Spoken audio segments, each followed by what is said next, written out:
You hit send, and before you can even lock your phone, there they are. The three little dots, a bubble, and a response, all in seconds. What does that actually mean? We've all been taught to see it one of two ways. Either this person is incredibly on top of things, or they're a little too eager. But what if that immediate reply isn't about neediness or even politeness? What if it's a window into someone's personality, revealing traits like conscientiousness, empathy, and a surprising level of self-control? Our world now expects answers instantly, and that pressure is changing us. It's like a silent agreement we've all made, one that quietly dictates our availability and shapes our relationships. We're going to explore the surprising psychology of the quick responder. We'll unpack the personality traits behind the habit, look at the real reasons we've all come to expect instant gratification, and see why this always-on culture might be costing us more than we realize. By the end, you'll see those three little dots in a completely new light. The conscientious and empathetic responder. The first thing we get wrong about quick responders is assuming they just have nothing better to do. The truth is, for many, that drive to reply instantly comes from a powerful personality trait, high conscientiousness. Psychologists see conscientiousness as one of the big five personality traits, and it's a huge clue to how someone handles their responsibilities. For a person high in this trait, an unanswered message isn't just a notification, it's an open task. It's a box on their mental to-do list that's begging to be checked. For these individuals, leaving tasks incomplete can create a real sense of mental clutter. It's the same impulse that makes them pay a bill the day it arrives or keep their email inbox perfectly organized. They aren't just being polite, they are wired for accountability. They see a message as a request, and once they've seen it, they feel a duty to close that loop. But it goes deeper than just wanting order. Many quick responders are also driven by a strong sense of empathy. They aren't just thinking about the message, they're thinking about the person on the other end. They've been left on read before, stuck in that anxious limbo, and they don't want to make anyone else feel that way. It's not a calculated move, it's an instinctive, empathetic ping. They imagine the sender waiting, maybe feeling ignored or unimportant, and they feel a pull to relieve that feeling. This reflects a basic human need, to feel seen and acknowledged. In attachment theory, this can look a lot like a secure connection style. These are people who don't play games with communication or use delays as a power move. They respond because they are genuinely present in the relationship, choosing real engagement over managing their image. So when you get that immediate reply, it might not be a sign of idleness at all. It could be a sign you're talking to someone who is deeply responsible, highly empathetic, and truly values the connection you share. They aren't just answering a text, they're showing up for you. The emotionally regulated and authentic responder. But what about anxiety? Isn't a fast reply just a sign of impulsivity? While a quick response can sometimes be about calming the stress of a pending notification, for many people, the exact opposite is true. The ability to reply right away is often a sign of strong emotional regulation. Think about it. When a tough or emotionally charged message comes in, a lot of people need to step away. They feel a wave of anger or confusion and have to disappear for hours, sometimes days, just to process their own reaction before they can even think about typing.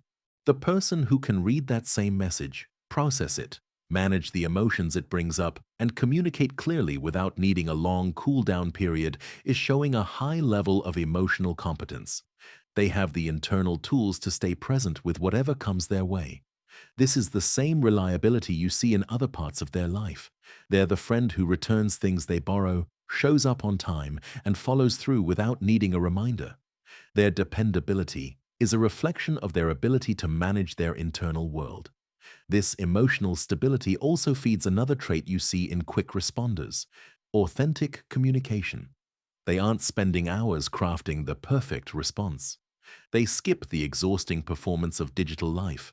No 20-minute debates over which emoji to use or whether a period sounds passive-aggressive.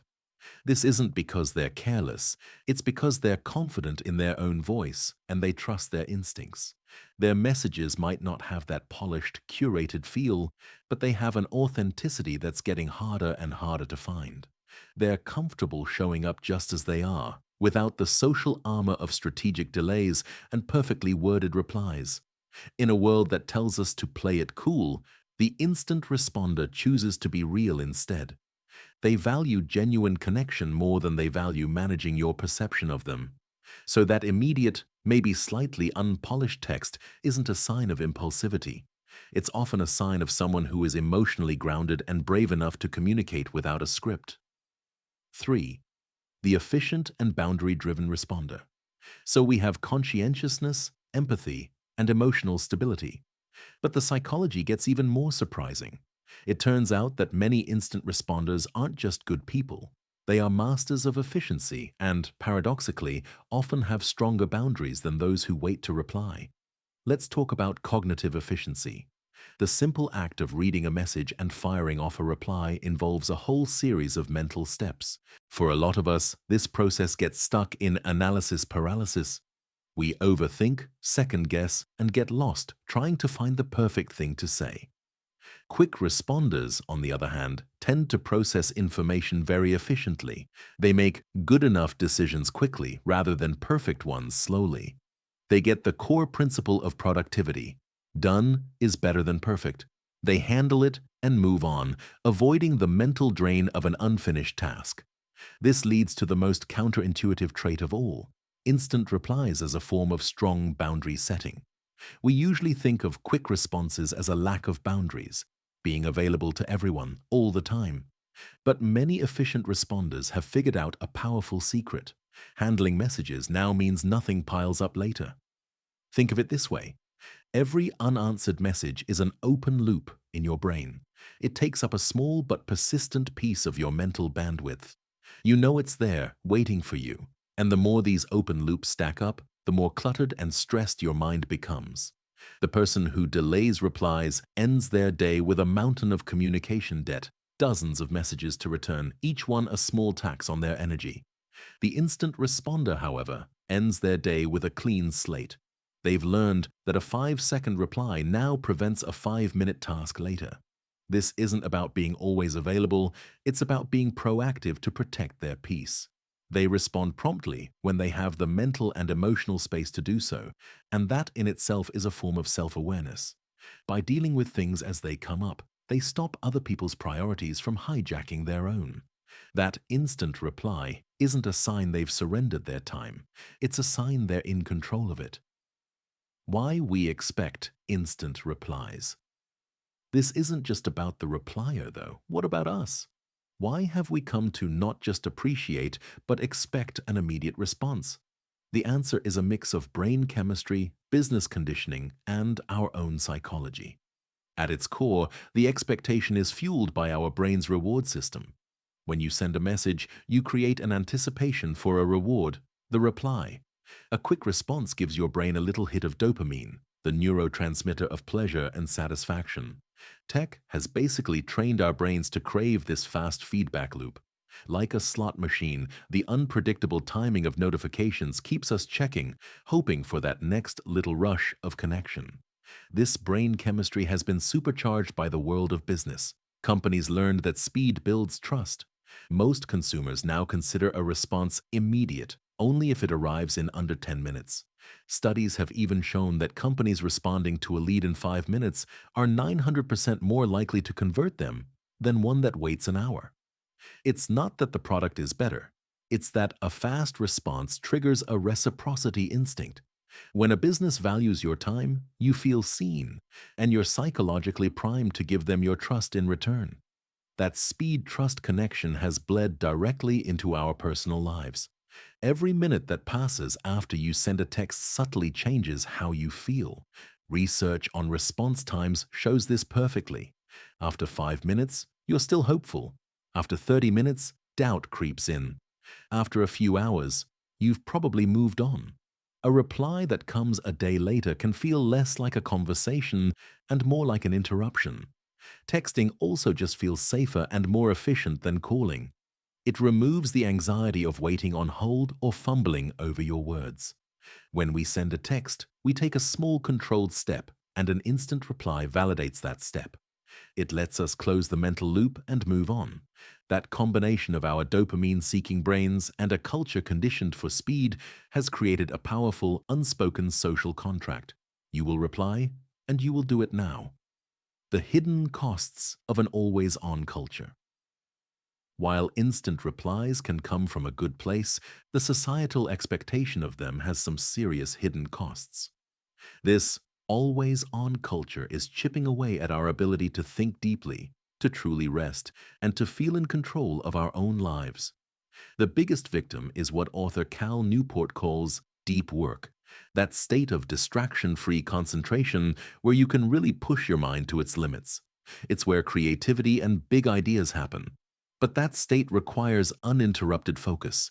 Every notification, every buzz, every self-imposed check of your phone shatters that focus.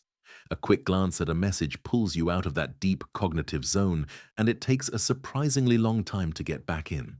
When you're constantly switching between what you're doing and your messages, you spend your day in a state of shallow, frantic activity, never getting deep enough to do your best work. This expectation is also destroying our ability to take a real break. If you feel you have to clear your inbox or reply to texts as they arrive, you never truly disconnect. A break isn't just not working, it's giving your mind a chance to rest. But if your mind is still tethered to your phone, half listening for the next notification, you aren't resting. This creates a constant, low-grade stress fueled by adrenaline and cortisol that can lead to brain fog, burnout, and a feeling of being perpetually on edge. Ultimately, this culture can strip you of your own agency. When your day is dictated by the incoming demands of others, you're not in control anymore. You're stuck playing defense, reacting to everyone else's agenda instead of proactively setting your own. As Greg McKeown wrote in Essentialism, if you don't prioritize your life, someone else will. The pressure to respond immediately is, in effect, letting the world set your schedule for you.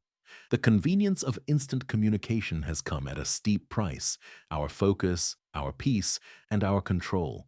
When you pull it all together, the impulse to reply instantly is far more complex than we assume. It can be a reflection of deep conscientiousness, a sign of emotional stability, or even a brilliant strategy for protecting your own peace. But the societal expectation that's grown around it has created a culture of perpetual distraction. It hacks our brain's reward system, making us crave the next notification while hurting our ability to focus, rest, and engage with the world on our own terms. We've started confusing speed with presence. The solution isn't to ditch our phones, but to become more intentional. It's about knowing when you can truly engage and when you need to protect your focus. It's about communicating your boundaries and maybe even scheduling time to check messages rather than letting them dictate your day. True responsiveness isn't about being available 24/7. It's about being fully present when you are available.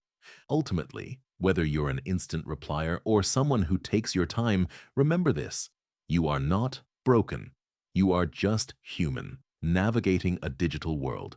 The pressure is real, but so is your power to choose how you engage with it. If this gave you a new perspective, you'll appreciate what's coming next. Subscribe for more psychology that helps make sense of how we live now. And I have a question for you. Are you an instant replier, or do you take your time? And what do you think your style says about you? Share your thoughts in the comments below. Let's figure this out together.